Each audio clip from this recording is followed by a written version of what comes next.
Bismillahirrahmanirrahim. Assalamualaikum warahmatullahi wabarakatuh.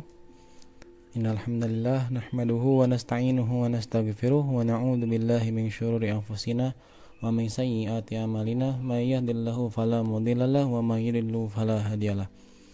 Asyhadu an la ilaha illallah wa asyhadu anna Muhammadan abduhu wa rasuluhu la nabiyya ba'da ma ba'du. Allahumma sholli ala sayyidina Muhammad wa ala sayyidina Muhammad. Rabbi shrah li sadri wa yassir li amri wa hlul 'uqdatam min lisani yafqahu qawli. Allahumma innaka afuwwun tuhibbul afwa fa'fu 'anna ya karim.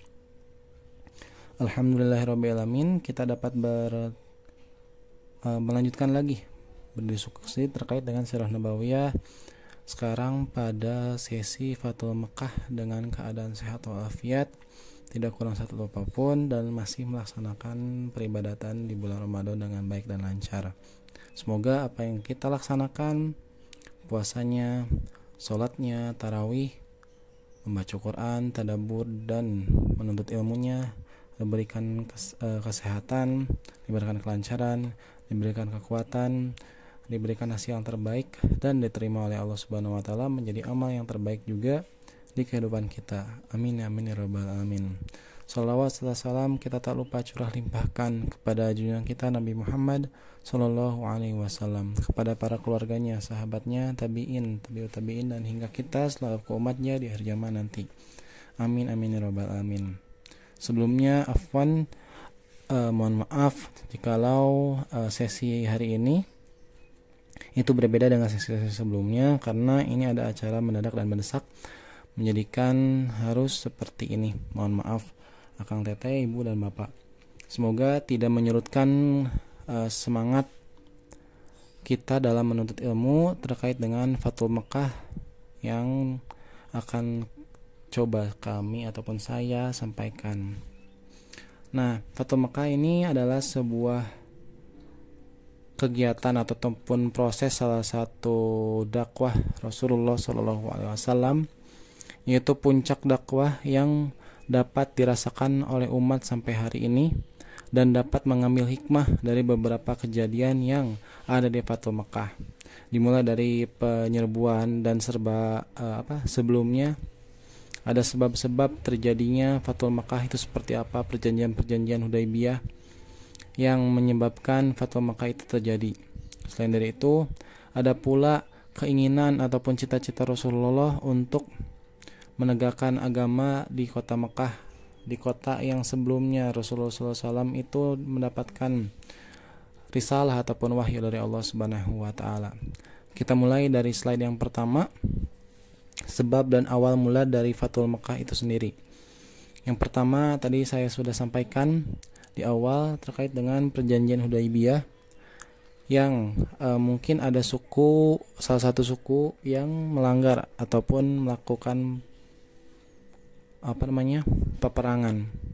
Nah, dalam inti yang kita akan angkat perjanjian Hudaybiyah ini adalah terkait dengan jikalau ada salah satu pihak dari kedua belah pihak, yaitu dari suku Quraisy dan pihak Rasulullah yang melaksanakan perjanjian. Salah satunya misalnya ini kita angkat Bani Bakar itu melakukan kongsi kepada suku Quraisy, begitupun suku Khuza'ah kepada pihak Rasulullah SAW. Namun kedua pihak tersebut melaksanakan suatu pertempuran ataupun peperangan, membuat salah satu dari kita ataupun salah satu dari pihak Rasulullah itu harus melakukan penyerangan pula.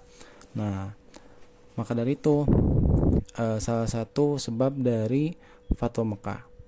Nah, kenapa Bani Bakar dan suku Khuza'ah itu melakukan pertempuran? Karena kedua belah pihak tersebut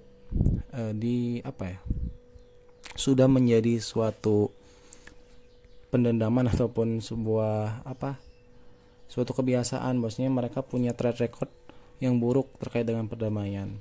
Nah, menjadikan kedua kelompok tersebut melakukan peperangan. Nah, hikmahnya di saat kita telah melakukan suatu perjanjian, suatu kongsi ataupun suatu kesepakatan bersama beberapa pihak, kita pun harus melakukan riset ataupun pemikiran yang panjang di saat kita akan melakukan suatu perbuatan. Nah, di saat kita melakukan suatu perbuatan itu mempunyai konsekuensi ataupun resikonya. Resikonya bukan hanya yang telah kita rasakan atau yang kita akan rasakan. Tetapi apa yang lingkungan kita rasakan, apa yang keluarga kita rasakan, teman-teman kita rasakan, sahabat-sahabat dan lain sebagainya. Nah, di sini kita harus belajar berpikir secara jernih, panjang dan logis juga. Gitu. Jangan sampai kita melakukan suatu perbuatan yang dilarang oleh perjanjian, apalagi dengan perjanjian oleh Allah Subhanahu wa taala, yaitu syariat Allah Subhanahu wa taala, menjadikan kita rugi.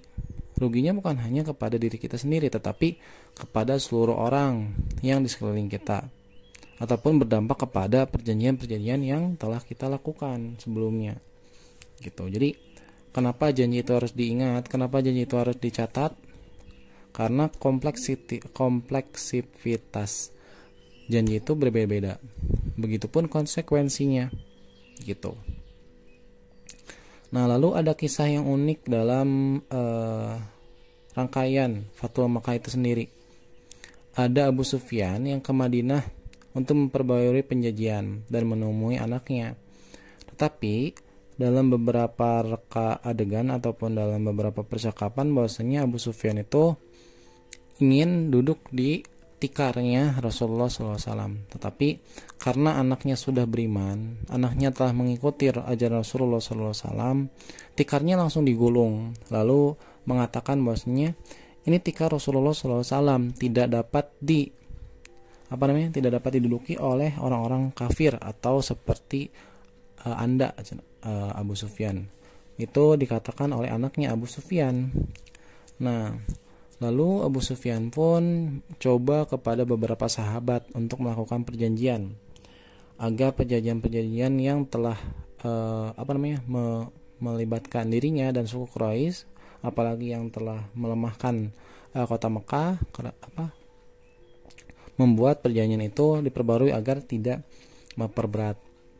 Lalu Abu Sufyan itu berkata kepada Abu Bakar, terus dioper lagi kepada Umar, dioper lagi kepada Utsman, dioper lagi kepada Ali, dan sampailah Abu Sufyan di titik pasrah dan menyerah, tidak bisa mendapatkan negosiasi yang lainnya. Di situ Abu Sufyan kembali lagi ke Mekah dan tidak mendapatkan apapun itu di Madinah. Nah, di sini kita belajar bahwasanya walaupun kita mempunyai anak, apalagi ini kita contohnya Abu Sufyan yang kafir ataupun menentang agama Allah Subhanahu wa taala yang dibawa oleh Rasulullah SAW, diseperti itu kan oleh anaknya. Nah, bukan berarti anaknya durhaka ataupun anaknya tidak mempunyai adab yang dikaitkan dengan sekarang, tetapi jikalau kita mempunyai perspektif ke orang tua kepada anak bahwasanya apa yang diajarkan oleh Rasulullah itu benar, apa yang diajarkan oleh Islam itu benar, bahwasanya sampai-sampai dampak yang dirasakan oleh Rasulullah, sahabat-sahabat Rasulullah itu mendapatkan kenikmatan kayak gitu, entah itu dalam kehidupan di Madinah dan sebagainya. Nah, kenikmatan yang telah didapatkan kepada orang-orang beriman itu janji Allah Subhanahu wa taala. Bukan berarti kenikmatan itu harus hartanya besar, banyak, melimpah. Bukan, tetapi kenikmatan hati untuk melaksanakan perbuatan kebaikan, kenikmatan dan ketenangan hati untuk melakukan kehidupan sehari-hari bersama istri, tetangga, teman, sahabat dan sebagainya. Bukan berarti kenikmatan yang diberikan oleh Allah Subhanahu wa taala itu hanya berbentuk material, tidak. Tetapi banyak juga nikmat-nikmat yang Allah berikan secara non material seperti itu. Lalu selain dari itu, kita pun saat kita mempunyai keluarga, nah kita harus melakukan pembelajaran yang terus menerus, karena ilmu itu terus berkembang, terus bertumbuh. Di saat kita mempunyai anak, di saat kita mempunyai cucu ataupun saat kita mempunyai keponakan yang nantinya akan sulit untuk berdiskusi dengan mereka karena kita tidak mengikuti zaman. Bukan berarti mereka harus mempunyai adab kepada orang tua ataupun sebagainya, tapi kita pun dituntut untuk terus belajar terkait dengan zaman ini, terkait dengan zaman zaman anak-anak yang akan datang, keponakan-keponakan kita, anak-anak kita itu seperti apa. Jadi jangan sampai kita puas dengan ilmu yang kita dapatkan hari ini gitu. Lalu selanjutnya menuju Fatwa Mekah. Kejadian ini diawali pada 10 Ramadan tahun 8 Hijriah. Nah, kita sudah mengetahui bahwasanya Fatwa Mekah itu terjadi pada bulan Ramadan, pada bulan ini, tepatnya pada 8 Hijriah. Nah, bersama 10.000 sahabat pada Rohi Al-Mahtum yang saya dapatkan. Di sini menyatakan bahwasanya kita dapat belajar bahwasanya di bulan Ramadan banyak kejadian-kejadian penting yang itu memerlukan sebuah effort ataupun usaha yang lebih dibandingkan dengan usaha-usaha yang lain di bulan yang lainnya gitu. Terkadang di bulan Ramadan itu menjadi sebuah alasan agar kita berleha-leha atau kita bermalas-malasan ataupun kita menunda-nunda pekerjaan. Tetapi di dalam bulan Ramadan Rasulullah SAW bersama sahabat-sahabat yang lain itu gercep ataupun mempunyai effort yang sangat luar biasa untuk melakukan perbuatan yang agung. Salah satunya itu Fatwa Mekah. Ya, memang pada bulan Ramadan itu sangat diberkahi dengan perbuatan-perbuatan yang baik. Nah, itu pun salah satu bantuan dari Allah Subhanahu wa taala dengan kebaikan Ramadan. Tapi kita pun jangan sampai menjadikan Ramadan itu alasan untuk berleha-leha juga seperti itu. Lalu ada beberapa kejadian mata-mata terkait dengan Fatwa Mekah. Abbas bin Abdul Muthalib memberitahu bahwa Rasulullah SAW telah siap dengan pasukannya untuk melakukan penyerbuan ke Mekah. Nah, itu memberitahukan kepada pihak suku Quraisynya itu sendiri bahwasanya Fatwa Mekah akan terjadi ataupun penyerbuan akan terjadi. Nah, di sini akan ada beberapa keunikan dalam penyerbuan itu sendiri, dalam Fatwa Mekah itu sendiri. Nanti akan ada kejadian-kejadian yang sangat unik, dimulai dari keamanan pihak suku Quraisy itu seperti apa. Lalu kejadian-kejadian akan diberikan ataupun disepakati oleh Rasulullah kepada suku Quraisy seperti apa. Nah, di saat itu keamanan orang-orang yang masuk kepada rumah Abu Sufyan dan menutup rumahnya rapat-rapat, dan yang masuk ke Masjidil Haram itu akan diamankan ataupun diberi keamanan oleh Rasulullah SAW. Nah, kenapa ke Abu Sufyan? Karena Rasulullah SAW itu masih menghormati Abu Sufyan sebagai kepala dari suku Quraisy itu sendiri yang memegang kunci kendali dari kota Makkah. Nah, lalu bagaimana orang yang menutup rumahnya yang tidak melakukan perbuatan perlawanan dan sebagainya? Karena Fatwa Makkah itu kemenangan yang memang melaksanakan penyerbuan dan digadang-gadang tidak ada pertumpahan darah di sana gitu. Lalu yang masuk kepada Masjidil Haram, nah yang masuk Masjidil Haram kan otomatis itu aman karena memang tidak akan mungkin orang-orang yang masuk ke Masjidil Haram lalu dibunuh di situ. Nah, pasukan Rasulullah pada teknisnya itu dibagi menjadi 3 bagian, dari kanan, kiri, dan lembah Wadi. Nah, penyerbuan ini sangat luar biasa yang diturut sertakan oleh Rasulullah itu sebanyak 10.000 sahabat. Jadi ini penyerbuan yang memang bukan hal sepele bagi Abu Sufyan. Jadi ini udah skala besar dan skalanya sudah sangat luar biasa, sulit untuk ditandingi. Maka dari itu Mekah jatuh pada pangkuan Rasulullah SAW dan pangkuan Islam secara sepenuhnya di sana. Lalu setelah penaklukan itu seperti apa yang dilakukan oleh Rasulullah SAW dan sahabat-sahabat yang lain? Yang pertama itu mensucikan kota Mekah ataupun mensucikan Masjidil Haram terlebih dahulu dari berhala-berhala yang sebanyak itu. Dimulai dari yang di luar sampai yang di dalam dari Ka'bah itu sendiri.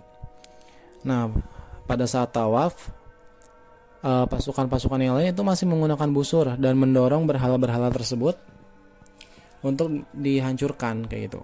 Nah, jadi sambil tawaf itu sambil menghancurkan beberapa berhala-berhala yang ada di hadapan mereka itu agar Masjidil Haram bersih lagi dari berhala-berhala gitu. Lalu yang di dalam pun sama, ada beberapa burung merpati, patung-patung burung merpati dan gambar-gambar. itu dihapus dan dilepas oleh Rasulullah SAW yang ada di dalam Ka'bah. Karena di saat kita melaksanakan suatu peribadatan, di saat itu ada patung ataupun berhala khususnya, itu harus dibersihkan. Nah, kita pun di rumah usahakan jangan sampai ada yang ya mungkin ada beberapa ikhtilaf terkait dengan gambar ataupun lukisan, tetapi khususnya pada pelaksanaan peribadatan itu sholat dan tadarus dan sebagainya, itu jangan sampai ada yang mendistract ataupun mengganggu dalam peribadatan itu sendiri. Jika ada yang mengganggu, membuat tidak nyaman ataupun sebagainya, itu harap dilepas ataupun dijauhkan dari tempat peribadatan khususnya untuk sholat. Karena dalam beberapa hadis keterangan pun, di saat Rasulullah SAW melihat keluarganya ataupun istrinya yang melaksanakan sholat dengan kain yang mengganggu penglihatan orang lain yang melihatnya, ataupun di saat ada orang yang sholat, itu harus menggantinya dengan yang lebih lebih aman untuk dilihat gitu. Karena kalau misalnya kita melihat pada saat sholat ataupun pada saat peribadatan, itu akan mengganggu kekhusyuan. Kalau bisa jangan menggunakan baju itu ataupun pakaian itu. Lalu selanjutnya, tidak ada pertumpahan darah. Nah, tidak ada pertumpahan darah di sini tuh ya tidak ada peperangan sebenarnya. Jadi di sana memang udah genjatan senjata dari setiap orang yang ada di suku Quraisy sendiri. Lalu tidak ada ataupun jangan sampai ada yang merusak tumbuhan, pepohonan, lalu binatang pun jangan sampai ada yang mati. Terus jangan sampai ada yang memungut benda ataupun barang yang jatuh bukan ataupun tanpa tahu pemiliknya itu siapa. Nah, ini berbeda dengan asas-asas terorisme ataupun radikalisme yang diakui oleh pemerintah. Bahwasanya jikalau memang ada peperangan ataupun terorisme yang berlandaskan Islam, itu tidak sesuai dengan paradigma ataupun konsep yang diberikan oleh Rasulullah, bahwasanya tidak ada pertumpahan darah atau bahkan tidak ada pengerusakan tumbuhan ataupun binatang yang mati gitu. Kalau misalnya bom dan sebagainya, kan itu di luar dari konsep yang diberikan oleh Nabi Muhammad SAW seperti itu. Lalu bagaimana kita menyikapinya? Jadi kita sebagai umat Islam yang mempunyai pemikiran yang jernih dan sehat, jikalau ada orang yang seperti itu, yaitu udah di luar dari konsep Islam itu sendiri seperti itu. Jadi kalau misalnya sudah seperti itu adalah ditunggangi ataupun ada niatan-niatan yang tidak sesuai dengan agama Islam seperti itu. Nah, maka dari itu kita harus menjaga bukan hanya diri kita sendiri, tapi lingkungan kita sendiri, yaitu keluarga, teman, dan sahabat. Selanjutnya ada pembaiatan penduduk Mekah terkait dengan kepemimpinan Rasulullah dan keagamaan dari Mekah itu sendiri. Nah, konsep yang lain itu kalau misalnya perang itu tidak menghancurkan peribadatan atau tempat peribadatan agama lain, kayak gitu. Lalu ada yang unik juga, setelah ada kebaikan tapi ada juga keadilan yang dilakukan oleh Rasulullah SAW. Itu adalah hukuman mati kepada penjahat-penjahat besar. Abdul Uzza bin Khatl, Abdullah bin Abisar, Ikrimah bin Abil Jahal, Haris bin Nufail bin Wahab, Muqais bin Sababbah, Hubair bin al-Aswad, dan 2 orang biduannya. Dan ada beberapa yang lain juga yang tidak saya ketik, tapi mereka itu semua melakukan suatu perbuatan jahat skala besar ataupun kelas kakap lah pada zaman dahulu. Karena pada saat itu Rasulullah SAW dihina oleh salah satu ataupun beberapa orang yang telah saya ketikkan tadi ataupun saya sebutkan tadi. Nah, jadi di saat Rasulullah SAW telah menaklukkan Mekah, keadilan itu di saat kita dapat menempatkan sebuah kebaikan dan keburukan secara seksama dan pas pada tempatnya. Di saat kita mempunyai kebaikan yang sangat luar biasa, berarti kita pula harus mempunyai balasan yang sangat setimpal dengan kejahatan yang telah mereka lakukan, gitu. Jadi kalau misalnya kita mempunyai kenikmatan ataupun Allah lah telah mempunyai surganya Firdaus, jadi Allah pun harus punya neraka jahanam gitu. Di saat kita diberikan nikmat oleh Allah Subhanahu wa taala, kita pun harus siap dengan azab yang pedih yang diberikan oleh Allah Subhanahu wa taala, seperti itu. Nah, itulah yang akan dilakukan Rasulullah SAW setelah penaklukan Mekah, seperti itu. Jadi ada beberapa hikmah yang dapat kita dapatkan dari penaklukan Mekah itu sendiri. Intinya, penaklukan di sini bukan berarti adanya peperangan ataupun pertumpahan darah secara skala besar, bukan. Tapi bagaimana mendapatkan kedamaian ataupun memberikan kedamaian itu di kota Makkah itu sendiri gitu. Bagaimana caranya? Lalu di saat kita mempunyai perjanjian ataupun kita mempunyai suatu kesepakatan, kita harus mengetahuinya, bagaimana konsekuensinya. Di saat kita mengetahui kerabat kita, lawan kita, kawan kita itu seperti apa, seperti itu. Mungkin hanya sekian ataupun sedikit yang saya sampaikan terkait dengan Fathu Makkah. Ada beberapa informasi yang harus dibaca kembali di Rohik Al-Mahtum agar kalian ataupun kita semua dapat mendalaminya, ataupun kita nanti bisa belajar kembali dengan buku fikih sirah ataupun beberapa buku-buku yang lain. Tetapi yang paling nikmat, yang paling enak untuk dibaca dan dapat difahami secara lugas dan mendalam, secara simpel juga, itu bukunya Rohik Al-Mahtum, seperti itu. Mohon maaf jika masih banyak kekurangan. Wabillahi taufiq wal hidayah, wallahu a'lam bishawab. Wassalamualaikum warahmatullahi wabarakatuh.